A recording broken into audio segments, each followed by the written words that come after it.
This weekend, what are you doing 4th of July weekend? Want to get away? How about the official winery of the McGraw show here on the Big 550 KTRS, Yellow Farmhouse Winery, right there on Highway 94. It's the number one winery. It's the first one you get to. Why would you go anywhere else? When you're going to get gas, you don't pass up 6 or 7 different gas stations. You go to the first one you see. That's where Yellow Farmhouse Winery comes in, the first winery right there on Highway 94. The man behind Yellow Farmhouse Winery is Dale Rawlings. Dale, welcome back. Big 550 KTRS. Morning, McGraw. How you doing? How are things going this summer? We're busy. It's been a good summer. We had kind of a rough spring with weather, but it picked up, and the weather's been really, really fine. We've had some pretty good-sized crowds. Your new pavilion is getting to work out. How's that going? It is. It's working fine.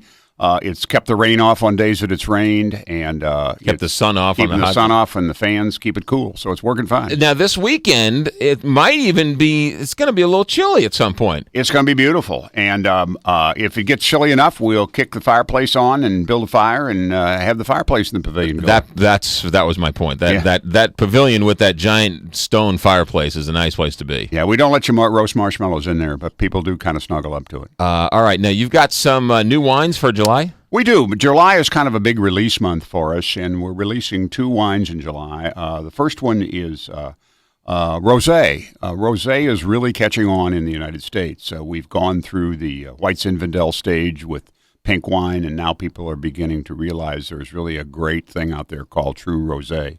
And so this is about our 3rd year of making a Rosé. And we make a nice, fruity, dry rosé. It's a great summertime wine.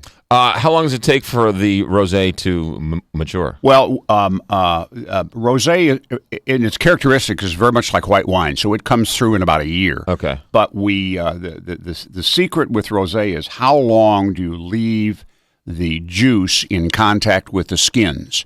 And every rosé maker will give you a different answer because everybody does it differently. For example, this week, I was with a French winemaker. He says, we leave it on the skins for 1 hour. It goes from clear to the light pink color that he wants. We leave ours on the skins for 4 hours. And we get a little darker red color. If we left it on the skins for 30 days, we'd have Chamberson. We'd have regular Chamberson wine. That's amazing. All right, what's the other one? Well, it's your favorite. It's Norton. That's a good Norton. This is our big gun, and this is going to be a good one. We've held this one for 4 years. So this is not this is red wine, so it doesn't come through quickly. But the key with Norton is to get the tannins managed. Right. And when you hold it in barrels or in stainless tanks for a period of time, the tannins begin to drop.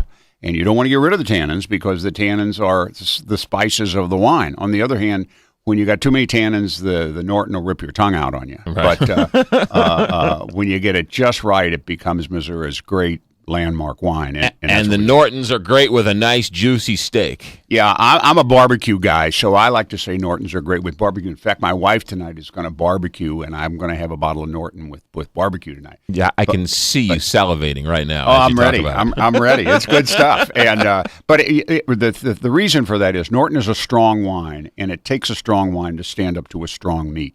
If you were drinking it with drinking white wine with a steak, you'd probably say, it's okay. Right. But a Norton stands up to it and holds its own, and that's what gives you the good pairing comparison between a strong meat and Norton. You're open this weekend, and what about 4th of July? We're not going to be open 4th of July, and that's only because it's on Wednesday. Okay.